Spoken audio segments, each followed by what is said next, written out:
அனைத்து உறவுகளுக்கும் எனது இனிய காலை வணக்கத்தை தெரிவித்துக் கொள்கிறேன். நாம் ஏற்கனவே என் குலதெய்வம் அருள் உலக மாதா ஸ்ரீ அங்காள ஈஸ்வரி அம்மனை வணங்கி, சோதனத்தினுடைய தந்தை பரகாசுர முனிவர் பகவானை வணங்கி, அனைத்து சோட ஜாம்பான்களை வணங்கி ஒரு சிறு குறிப்பை உங்களோடு பார்த்து வருகிறேன்.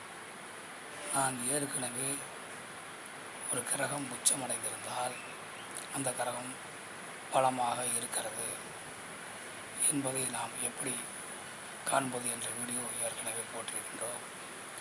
இப்பொழுது ஒரு கிரகம் நீச்சமடைந்திருந்தால் அந்த கிரகம் பலம் இழந்து இருக்கும். பலம் முழுமையாக இழந்திருக்காது, பலம் குறைந்திருக்கும். அதே கிரகம் மறைமுக வலுவால் பலம் பெறுவதற்கு பல வழிகள் இருக்கின்றன. அதை நாம் பின்பாக பார்ப்போம். இருந்தாலும் இந்த வீட்டில் இருந்தால் அந்த கிரகம் நீச்ச நிலையில் இருக்கிறது, பலம் குறைந்து இருக்கின்றது என்பதை நாம் இப்போது பார்ப்போம்.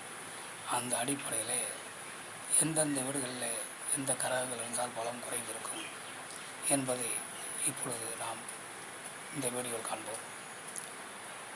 முதலில் மேச வீட்டை எடுத்துக்கொள்வோம். மேச வீட்டிலே சனி பகவான் இருந்தால் நீச்சமடைந்திருக்கிறார், பலம் குறைந்திருக்கிறார் என்று அர்த்தம். அதேபோல் ரிஷபத்திலே கேது பகவான் இருந்தால் நீச்சமடைந்திருக்கிறார், பலம் குறைந்திருக்கிறார் என்று அர்த்தம். மிதுனத்தில் எந்த கிரகமும் நீச்சமடைவதில்லை, உச்சமும் அடைவதில்லை.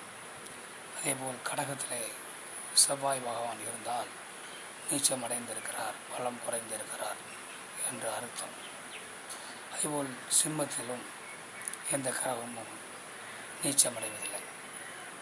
அதேபோல் கன்னியிலே சுக்கிர பகவான் இருந்தால் நீச்சமடைந்திருக்கிறார் என்று அர்த்தம்.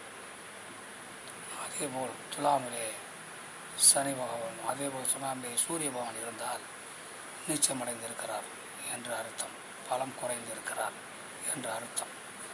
துலாமிலே சூரிய பகவான் இருந்தால் பலம் குறைந்திருக்கிறார் என்று அர்த்தம். கன்னியிலே சுக்கிர பகவான் இருந்தால் பலம் குறைந்திருக்கிறார் என்று அர்த்தம். அதேபோல் விருச்சிகத்திலே சந்திர பகவான் இருந்தால் பலம் குறைந்திருக்கிறார் என்று அர்த்தம். அதேபோல் ராகு பகவானும் விருச்சிகத்திலே இருந்தால் பலம் குறைந்திருக்கிறார், நீச்சமடைந்திருக்கிறார் என்று அர்த்தம். அதேபோல் தனுசிலே எந்த கிரகமும் நீச்சமடைவதில்லை. அதேபோல் மகரத்திலே குரு பகவான் இருந்தால் நீச்சமடைந்திருக்கிறார் என்று அர்த்தம், பலம் குறைந்திருக்கிறார் என்று அர்த்தம். கும்பத்தில் எந்த கிரகமும் நீச்சமடைவதில்லை. அதேபோல் மீனம் வீட்டிலே புதன் பகவான் இருந்தால் நீச்சமடைந்திருக்கிறார், பலம் குறைந்திருக்கிறார் என்று அர்த்தம்.